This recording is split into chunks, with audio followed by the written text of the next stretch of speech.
2,500 years ago, a man was born whose ideas would shape the lives of billions and the thinking of a nation. The country is China. And his name is Kongzi, known in the West as Confucius. Born into an age of violence and war, Confucius was the creator of a political and moral philosophy that was designed to bring harmony to the chaos of his times. His extraordinary story saw his ideas rejected in his own lifetime, but adopted by China's emperors after his death. They have survived China's rich and tumultuous history to influence countless lives,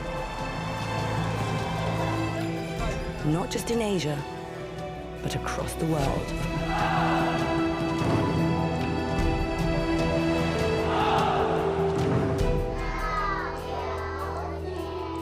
His teachings have been the foundation of Chinese education for nearly 2,000 years.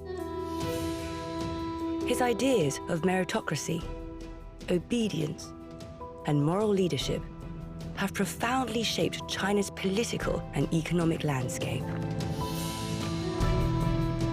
And his belief in the power of ritual and etiquette to unite a nation still governs everything, from ceremonies of state to the most important unit of Chinese life, the family. To understand China, one must understand Confucius and his legacy.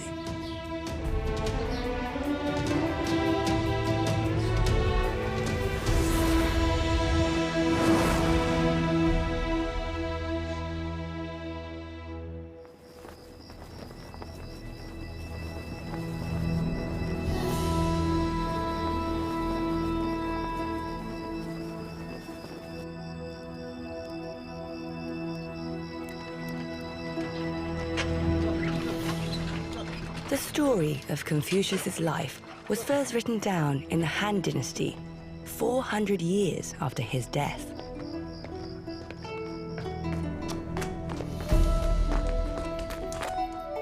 After centuries of civil war, this was an era of peace and prosperity, of great innovation and scholarship, in which many of the customs and traditions that define China to this day were born.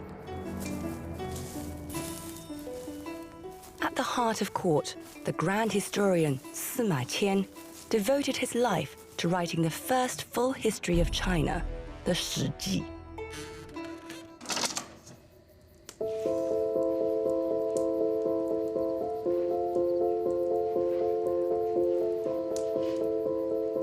Contained within it is a narrative of the events, rulers, and families who had made the most important contribution to the Chinese Empire, including the first full biography of Confucius. 天下君王，至于贤人众矣，当时则荣，莫则言。孔子不疑，传十余世。学者宗之。 A mixture of fact, oral history, and Sima Qian's imagination, this biography is still one of the main sources for the story of Confucius's life. And it documents the struggles he endured to get his ideas heard. 颜回入见，孔子曰：“回诗云：‘非死非虎，率彼旷野，吾道非邪？吾何为于此？’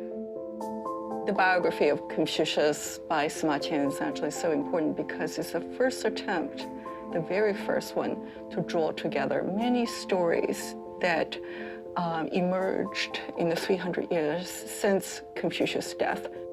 I think Sima Qian was so alert about the very human side of Confucius, how such a man was able to not only survive, but to pass on something very important about being human, about being a moral person. And of course, Confucius had no idea that whatever he said would eventually end up being so important to the Chinese.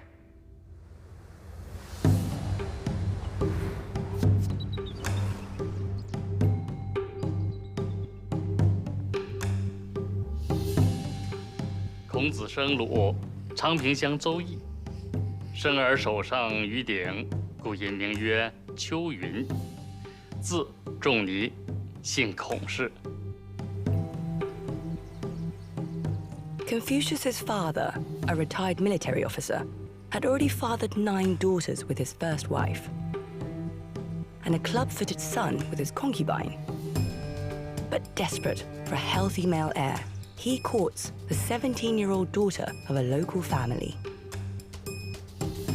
所以他的父亲大约在60多岁的时候，又向严家求婚。严家呢，就是他的父亲就跟他的3个女儿商量：你们虽然嫁给他，老二都不吭声啊，谁愿嫁给一个老头啊？但是小女儿说呢，父亲说谁嫁给他就谁嫁给他。所以呢，他的这个第三个女儿呢，叫做严征在，就嫁给了孔子的父亲。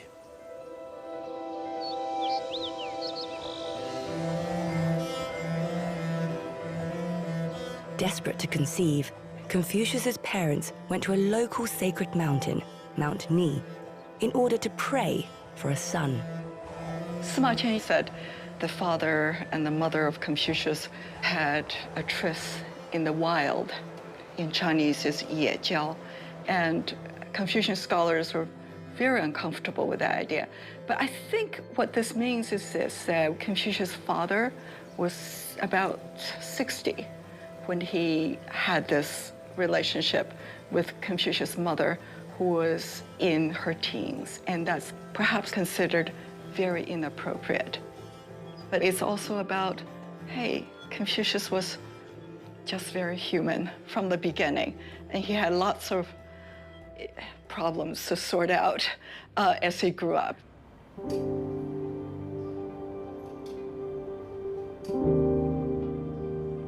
Sima Qian's biography became the subject of one of China's oldest picture book stories, called The Traces of the Sage. One edition has been carefully preserved in the Confucius archives in his home state of Shandong. Dating from the 15th century, it also included many other legends that gathered around Confucius after his death. In particular, the most famous version of his birth story. 这非常生动啊，非常这个情景，你一看这个，你就自己就能进到这个情景当中去了，是啊，非常。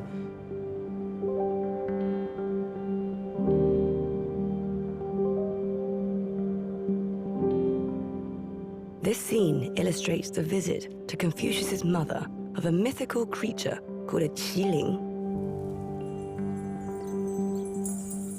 Made from different animals, the head of a dragon, the scales of a snake, and the body of a deer, in Chinese mythology, the qilin heralded the arrival of a great event. But it also tells us something significant about Confucius's humanity. In Chinese tradition, people would think of deer, mainly the body of deer, with other parts of reflect the animal's mild disposition, mild nature. And deer never harm other animals, even never step on other insects.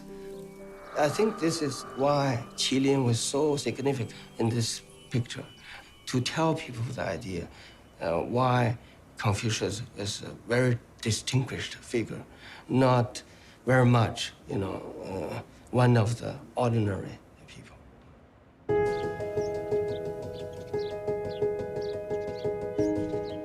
Brought up in severe poverty after his father dies when he is just 3, The Traces of the Sage then tells the story of Confucius's early life. As a member of the Shi class, the young Confucius takes on a series of jobs, including managing the state's herds of oxen and sheep. Sure, there are many ways of translating that character 是 I prefer this idea of the common gentleman. A common gentleman is just one level above the commoner. And what makes him sort of distinct from a commoner is that a common gentleman is allowed to have an education.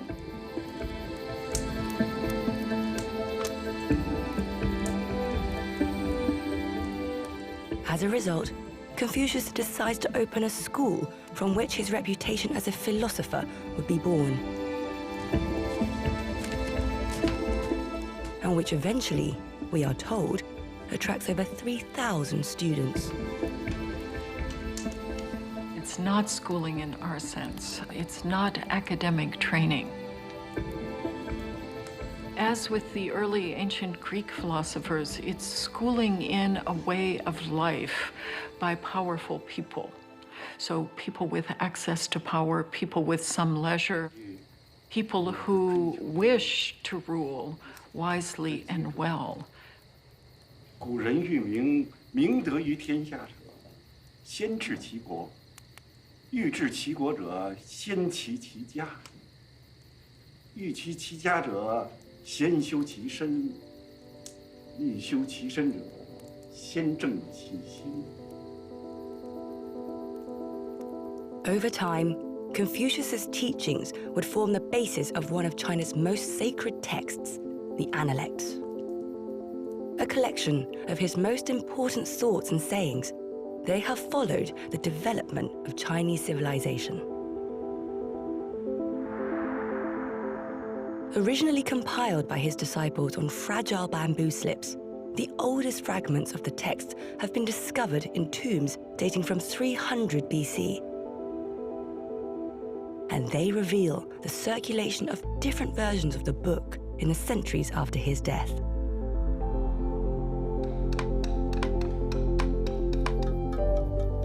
In the 2nd century AD, one definitive version was then fixed by being carved onto stone. Erected in the Imperial Academy for scholars to study and learn, this version became one of the foundational texts of the Chinese Empire. And this same text has been taught in schoolrooms across China for over 2,000 years. 时习之，不亦说乎？有朋自远方来，不亦乐乎？人不知而不愠，不亦君子乎？有子曰：“其为人也孝悌。” 子曰：“三人行，必有我师焉。择其善者而从之，其不善者而改之。” 有朋自远方来，不亦乐乎？人不知而不愠，不亦君子乎？那《论语》呢，作为儒家最重要的一部经典，当中记述的都是孔子和他弟子言行的汇集。在当初，孔夫子是怎么样教育他的子弟的，乃至于他的弟子门人一些对话的记录。 The Analect is now the main source of Confucius's philosophy, and contained within it is the moral code that has become the touchstone of Chinese traditional culture. 学而时习之，不亦说乎？乐同，学之为言孝也。人性皆善，而绝有先后。那《论语》呢，作为中国人的圣经，可以说是每一位中国人都应该读诵的一部经典。那这里边所讲的呢，可以说都是关于古人讲的修身齐家、治国、平天下的这些道理。所以学了这些呢，这个就像古人讲的半部《论语》可以治天下。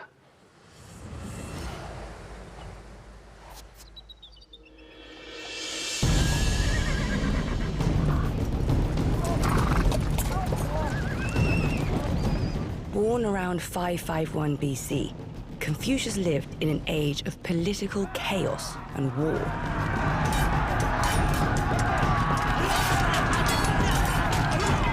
At this time, China was divided into numerous states, each locked in a desperate and bloody battle for the domination of the country.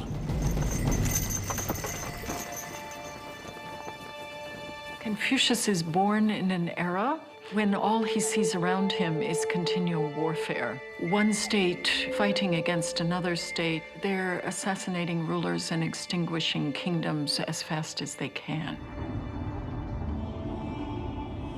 All in all, there are about 14 states fighting for their existence. A central core of around 8 smaller states, surrounded by a group of larger and more powerful neighbors. Confucius's state is one of the small states. It's the state of Lu, and it borders the great state of Qi, and there's no question that the rulers of Qi were intent on swallowing up Lu.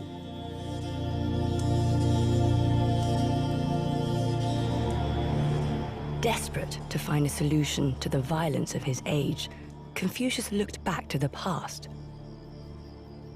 In particular, to the era of the early Zhou kings, who had ruled large parts of China 600 years before.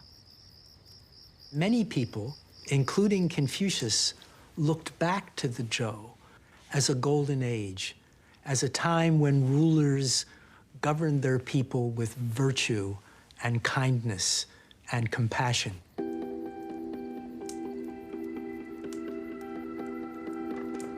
Unlike the political disorder of his own times, Confucius believed this was a period of peace and stability, thanks in large part to the ancient rites, customs, and etiquette that bound Zhou society together, a concept he called Li. Li, reduced to basics, is ceremony, ritual. It also refers to what we think of more generally as customs, social practices. What I say when I greet an old friend, what I say when I express reverence for a teacher or a parent. Confucius pointed out how very important those customs and practices are as the glue of society, of keeping us together.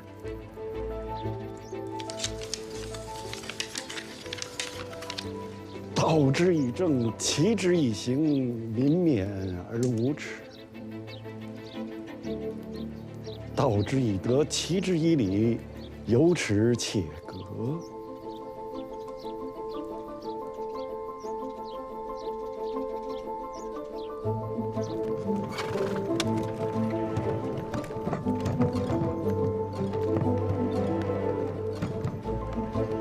In order to learn about the ancient rites and customs firsthand, in 518 BC, when he was around 33, Confucius left the state of Lu.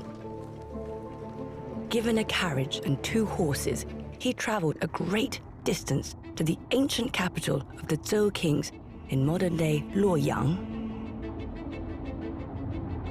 为什么要到洛阳去呢？因为洛阳是当时的周朝的首都，因为国家的礼仪的那些规定啊，还有那些文献啊，主要都在那儿保存着。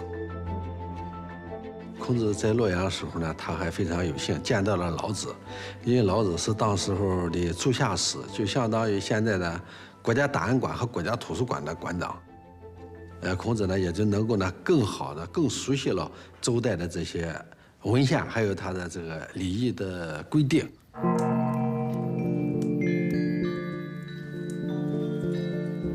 The rituals that Confucius went to study were above all the sacred rites, in particular the ancestral rites that were essential in keeping the human world in harmony with the cosmos.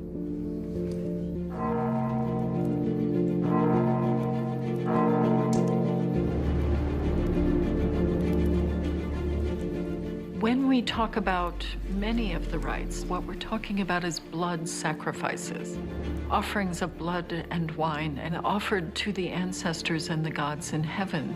The ancestors live in heaven and become themselves gods in the afterlife. But one doesn't just set out meat and wine. In each case, when offering them, one has to bring to it a particular attitude of reverence. The reimagining of the ancestors, in a sense, brings them back to life with each and every offering. There's really a kind of religiosity in it. You're still grounded in the human world, but there's an elevation.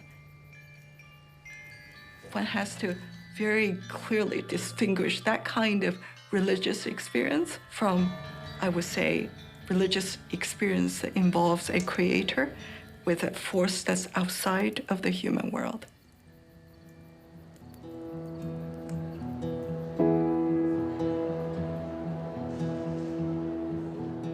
The vessels used in these ancient sacrifices of the Zhou kings are now held in the National Museum in Beijing. From enormous sacrificial bowls and stunning sets of bronze bells to intricately cast drinking vessels, these artifacts are testament to the sophistication of Bronze Age Chinese culture. But for Confucius, they also held a clear message. For the same skills that were used to create weapons of war in his own age could once again be used to create objects of harmony and peace.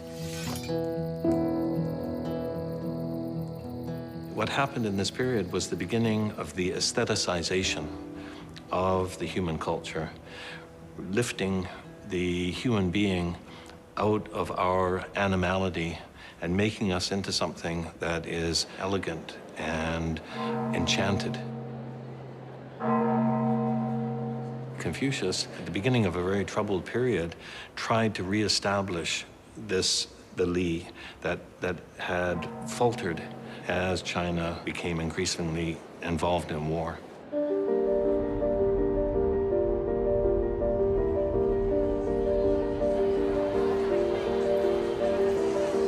If the ancestral rites aimed for cosmic harmony, Confucius believed social harmony could be achieved by the reinforcement of the hundreds of smaller rituals that still govern Chinese life. From handshakes and greetings, to the relationship between young and old, teacher and student, or husband and wife. The aim of Li is to generate a sense of community and caring within the participants of that ritual. So you have rituals like group eating. You know, if you're sitting among the family, the elder person usually eats first.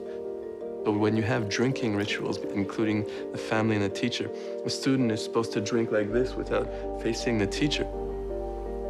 They're hierarchical rituals. So again, the ultimate purpose is to develop a sense of caring among the participants that would not otherwise be the case.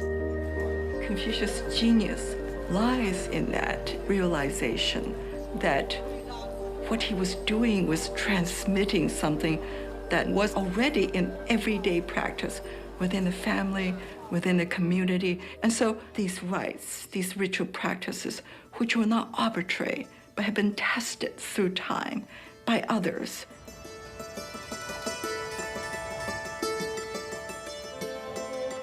Today, the ancient town where Confucius grew up is called Qufu. Now one of China's most historic cities, it is home to what we call the Sankong, the 3 Confucian sites.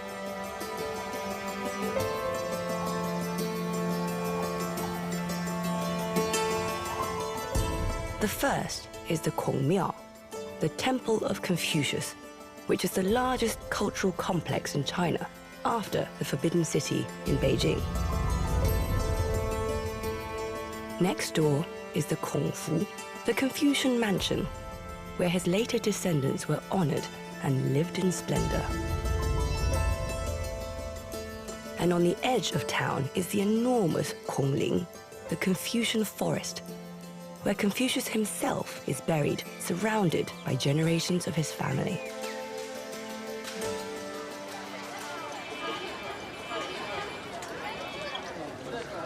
In Sima Qian's biography, Qufu was also the setting for Confucius's greatest political success.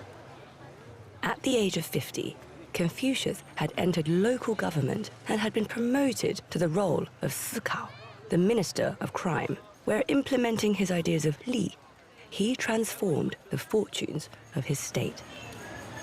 孔子做了这个行政长官以后呢，他就制定了一整套的礼仪规范。他就根据人的身体的强弱来分配工作，根据人的年龄大小来分配食物。而且在市场上呢，这个卖牛羊的他再也不敢一早把牛羊灌得饱饱的去卖，坑人了，因为要按重量称嘛，把早晨起来多喝点水就能多卖钱，他坑人。到了孔子以后呢，就没有这些了，所以鲁国呢治理得非常好。 I think Sima Qian really wants to emphasize that Confucius did not educate by way of penal laws, but he preferred to educate by way of ritual practice. It's through ritual practice that people were able to have a sense of self-reform, that they realize their own wrongdoings and really want to correct these wrongdoings. Over the past few decades, Confucian concepts of 礼 in the Analects have seen a huge revival across China. 告诸往而知来者，子曰：“不患人之不己知，患不知人也。”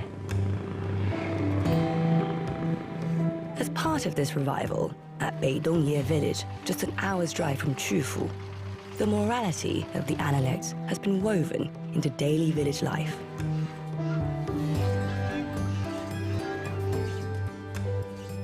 养不教，父母过。他的意思呢，就是这个你当父母的生养孩子，你不教育就是父母的过错。这个言必信，行必果，就说话呢要守信用，行动呢要有结果。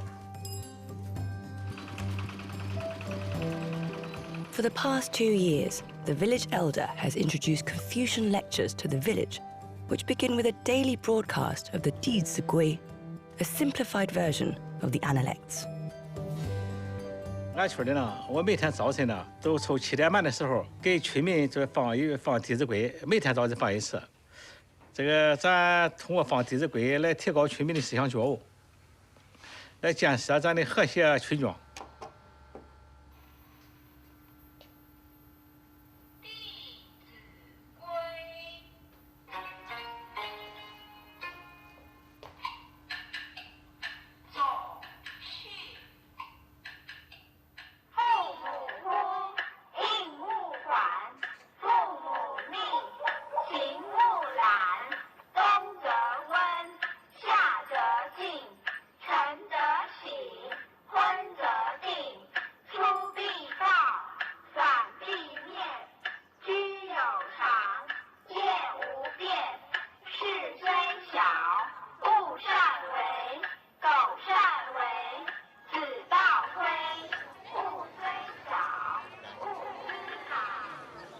其他小朋友，下面我找几个小朋友来齐读《弟子规》。弟子规，弟子规，圣人训，首孝悌，次谨信，泛爱众。我这年把的学习呢，咱村确实发生了不少变化。那个原来不太孝顺老的变得孝顺了。这个族里之间不团结的，变得团结了；邻里之间也更加和谐了。这个俺村西头有一个媳妇比较恶，曾经打过她婆婆。这个学习《弟子规》，她到书院的参加学习了3次，她确确实实发生了不少变化。她也感觉到自己觉得不对了。为什么感觉不对？这打老的本身就是社会之举，不光彩的事了。这个通过学习，我发现像俺村这个例子还很多很多的，这是其中的一个。我这个村领导也好干了。